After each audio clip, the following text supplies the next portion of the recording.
Hey everyone, Reverend Dr. Katie here. I was having a few technological problems, but they seem to be resolved. So thank you to all that energy. So here we are, Facebook Live, and it's just a few days into the new year. And no matter when you're watching this video, the energy still applies. So we're just a few days into 2020. I can't believe it. Someone just said to me earlier today, feels like we're living in the future. When we were kids, everything seemed like it would happen in 2020, and lo and behold, here we are.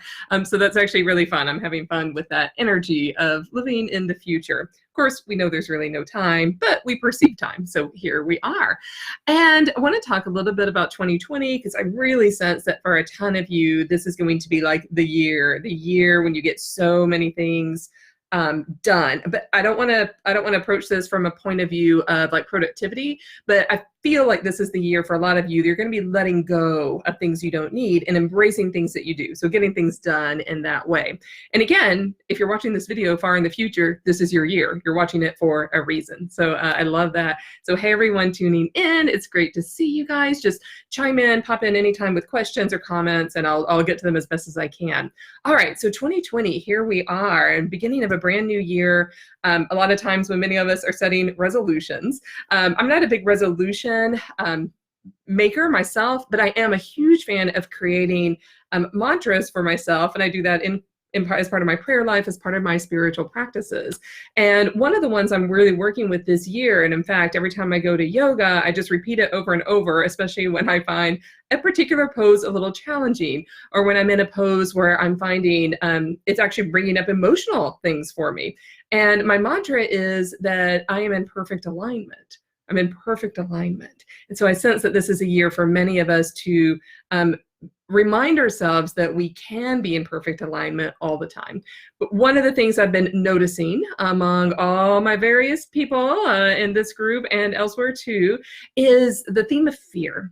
And that's so prevalent, it's so present. So many of us I know have been programmed with fear, and we don't do things because we're scared of something, but we're not necessarily not doing things or not taking steps forward in our spiritual lives because we don't feel like they're resonant for us. We're doing them because we're scared. We're scared of condemnation or punishment. Sometimes we don't even know what we're scared of. It's like we're scared of something out there that some Sunday school teacher told us at some point in time, but we're not even exactly sure what that is. It just feels kind of ominous and horrible. And we're not then moving forward and embracing the things we want to embrace in our spiritual lives and really kind of capturing the fullness of who we are and getting to the deepest core of who we are, of who God created us to be. And my desire for all of you, my prayerful desire for all of you, is that you find your own inner wisdom, that you can access your own inner wisdom and do that from a place of truth. Accessing your own inner wisdom can be a little scary. But when we do it and help transform that fear into something else, it's when the real magic begins to happen. And it means we can start living our truth. It means we can start speaking our truth, really high vibration ways. So when we talk about vibration, fear is a very low vibration. And when we can transform that into something else, or at least have something else companion us alongside maybe a little bit of fear, then we can really move into these new heights, into these new places. Now, sometimes fear is very natural and normal. Someone jumps out and scares me. I have a fear response. That's very normal, very natural. My human biology creates me to be that way. I cannot work in an office where I don't face the front door at least a little bit, because every time someone walks in, I'll just be scared to death. That's no way to live. So that can kind of be a metaphor for our spiritual lives too. If we walk around every corner and every time someone says something that bothers us and we have a fear response, we're not moving forward, right? So if I worked in an office and my back was to the door and people were walking in all day and scaring me all the time, I would never get any of my work done, like ever. I would just live in fear. And that's a real metaphor, I know, for some of you in your spiritual lives. You're not moving forward with the gifts that you believe are yours because you're scared. And that fear is very real. It's been there for a long time. It becomes very deeply rooted. It can be very deeply programmed in you, but it doesn't have to be permanent. So when we do live in that fear-based space, what are the results? The results are sometimes very physical. Like we may feel very drawn in. You may feel very tight along your core at different places. You may feel tight right here, like right in your heart space or right in your belly space. But it also has really deep consequences for our movement in life. It means that we may be scared to move forward. We may be scared to claim our gifts. It means we're not in service to ourselves. It means we're not in service to others. And a lot of people will sort of give the recommendation, we'll just get rid of it. Well, if it was that easy, we would just all do it, right? We would just get rid of it and then live courageous lives. But it took a long time to build up. The good news is it doesn't take that long to shed the fear. I don't even think we shed it. The way I really approach any kind of blockages like this is that we address it, we face it, we work with that energy, we invite that energy to transform. All of you who I have had the privilege and the honor of working with will know that to be true, that that's the way I approach energy in general. And fear is an energy. It's a low vibration energy, but it's an energy. But when we can transform that into something new, wow, like the world just opens up into total freedom. You have total freedom and wisdom because you've accessed your own inner wisdom. Fear will block your inner wisdom, but transforming that fear will help it access into something else. It'll help transform it into something else so that you can access and uncover your own inner wisdom and that guidance of the Holy Spirit that's there.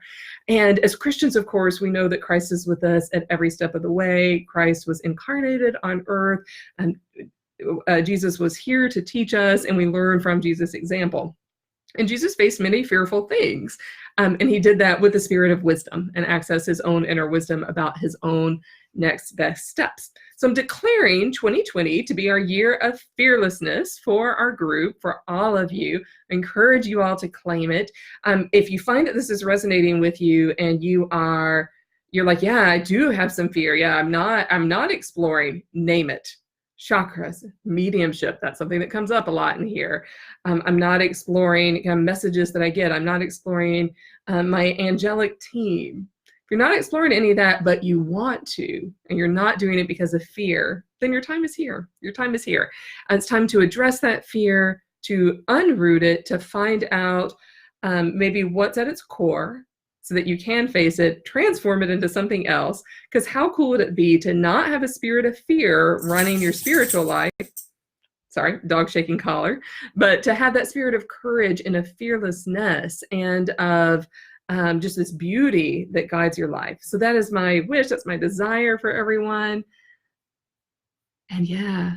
So hey, everyone that joined in, it's really good to see you. I'm just reading through the comments. Hey, are there any questions? Go ahead and write in with questions so I can answer those. And I'm curious how many of you feel like this is resonating, like maybe you are experiencing a little bit of fear. You're ready to transform that. How many of you have done that? And I would love to hear that too, and any stories about how you've done that and how you are doing it.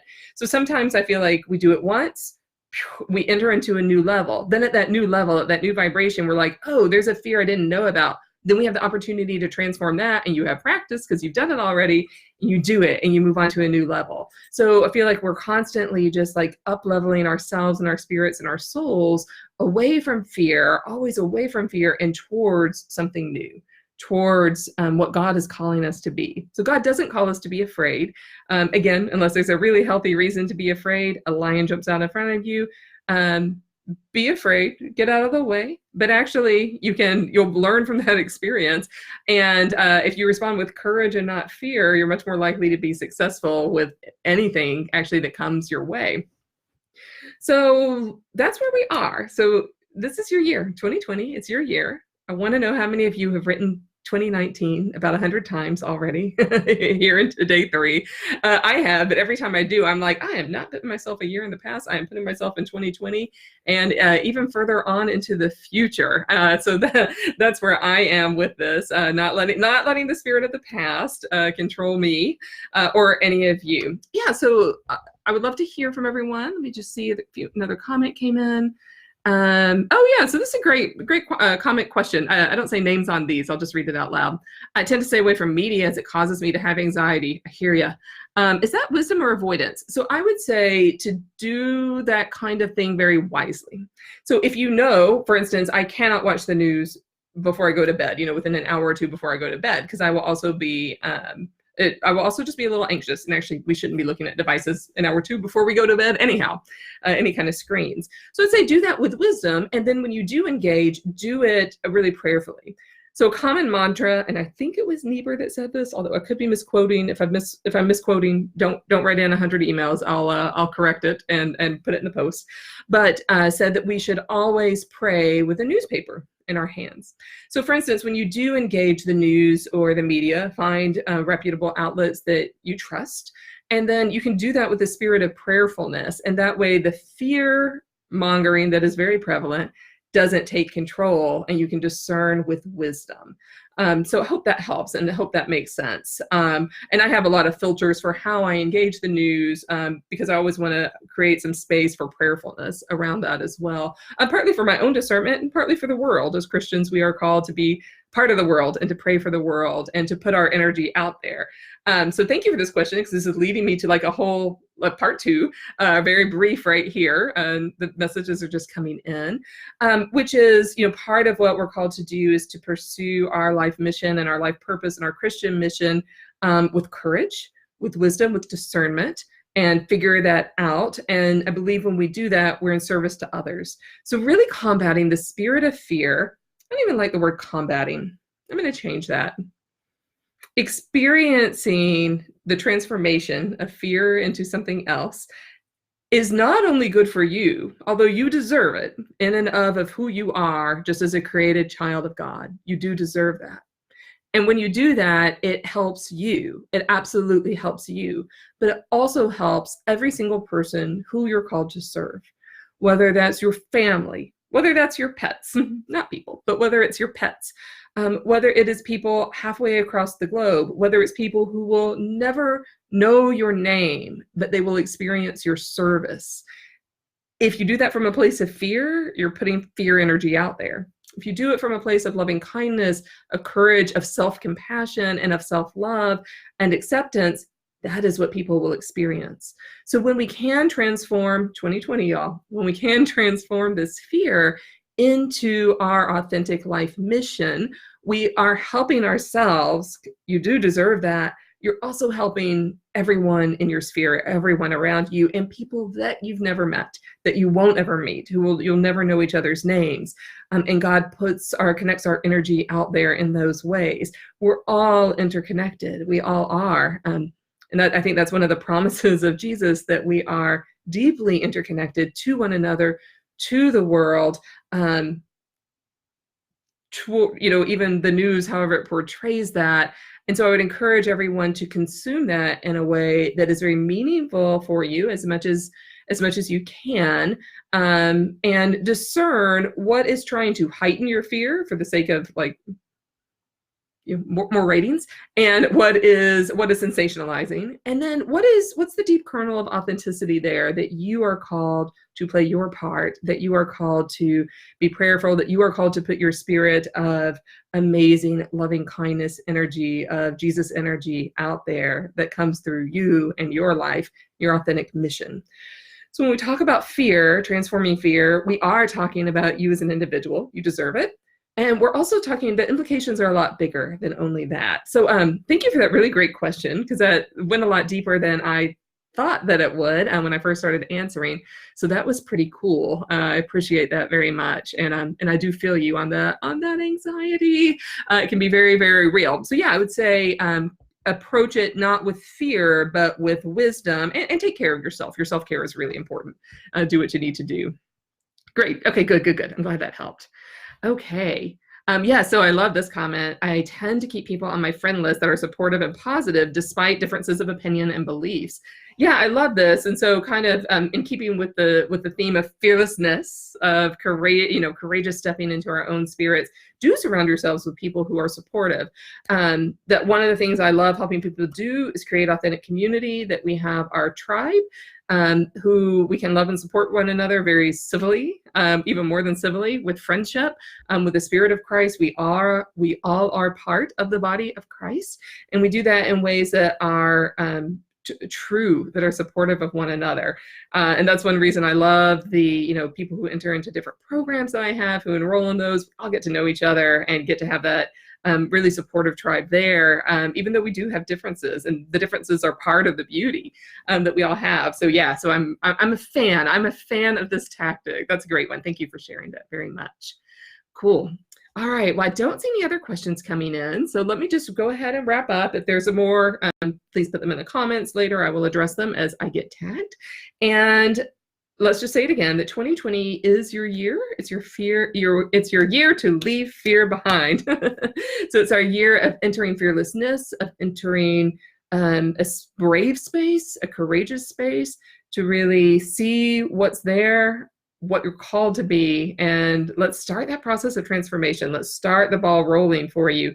And there's no reason to wait. I don't want you here on January 3rd, 2021, 2025, or 2031 saying, oh yeah, I still have that lingering fear and I'm still not moving forward. Right? So that's the courageous and the brave space that I encourage everyone to embrace. If this is resonating with you, please reach out to me at any time. That's what I'm here for. You can private message me or email me, and I will respond as quickly as I can. All right, everyone, blessings, blessings, blessings. I hope you're all doing well, and I will talk to you soon.